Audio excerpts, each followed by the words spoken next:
Dasturimiz davom etadi. Shohjahon, bilasizmi, bugungi kunda matematika har jabhada o'z o'rnini ko'rsatmoqda. Ularga esa meditsina, sun'iy intellekt, muhandisligi kabilarni misol qilishimiz mumkin. Ha, shundan ham va bugungi kunda ta'limning innovatsion yo'llari, yo'nalishlari ixtiro qilinyaptiki, yoshlar yana ham qiziqarli bilim olishyapti. Misol uchun O'zbekiston Respublikasi Innovatsion rivojlanish agentligi va matematika jamiyati yoshlarni ilm sari yetaklash uchun noodatiy va qiziqarli uslubni tanladi. Ular matematika yechimlarini bilyard stolida topish ko'nikmalarini talabalarga ulashishdi. Xuddi shunday. Zo'ra. Taxmina Tillazoda aynan jarayonlardan xabar qiladi. Qalam va doska chetga surildi. Endi matematika o'z yechimlarini bilyard stolida izlamoqda. Yosh olimlar, talabalar va matematika ishqibozlari bugun fan va o'yin sinovida bir yerga jam bo'lishdi. Matematika inson tafakkurining eng nozik san'atidir. Uni quruq raqamlar deb bilganlar uchun bugungi uchrashuv yangicha qarash bo'ldi. Bugun bitta to'p stolda harakatlanib, qanchadan qancha yoshlarga ilhom berdi bilasizmi?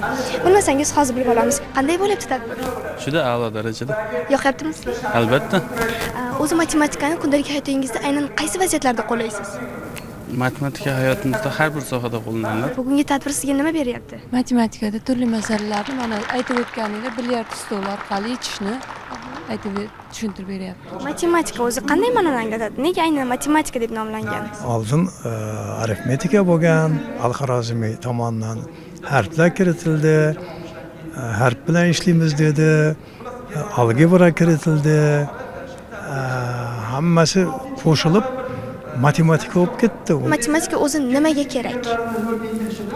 Matematika asosan aqliy rivojlanish, ko'pincha yoshlarda asosan aqliy rivojlanishni boshqarish uchun kerak deb hisoblayman. Matematika qaysi jabhalarda ko'proq kerak? Hayotingiz davomida hamma narsa matematika bilan bog'liq. Mana biz qo'lingizda ushlab turgan mikrofon ham o'sha matematik hisob-kitoblar asosida yaratilgan modellar ustiga qurilganda.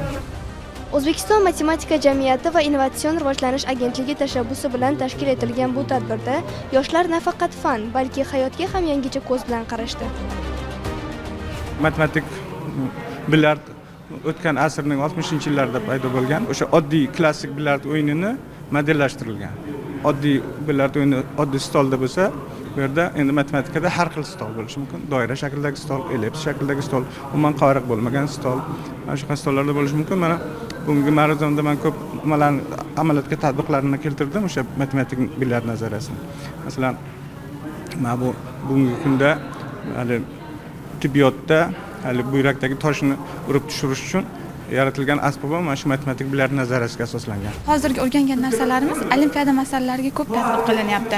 Pisoni qayerdan kelib chiqqanini o'rgatilyapti va hayotda o'rgatiladigan narsalarni tadbiq qilib beryapti. Ya'ni oddiy bir narsadan tushuntiryapti. 3 litrli idishga suv, 3 litr va 4 litrli idishlarga suv solinganda qanday qilib 1 litrli idishga suv solinishi mumkin, shu haqida gapirilib beryapti. U narsani hayotda ham ko'p tatbiq qilib olishimiz mumkin. Tadbirda matematik bilyard orqali fikrlash, aniqlik va maqsad sari qat'iyat bilan borish saboqlari berildi. Chunki ilm qiziqish va izlanishni sevadi. Har bir yosh uchun esa bu boshlanish nuqtasi bo'lishi mumkin. Bugun bir narsaga amin bo'ldik. Matematika nafaqat kitob sahifalarida, balki hayotning o'zida yashaydi. Bilyard stolidagi har bir zarba ham mantiq, ham strategiya, ham tafakkurdir. Ilm fanga qiziqqan yoshlar uchun esa bu endi boshlanishi.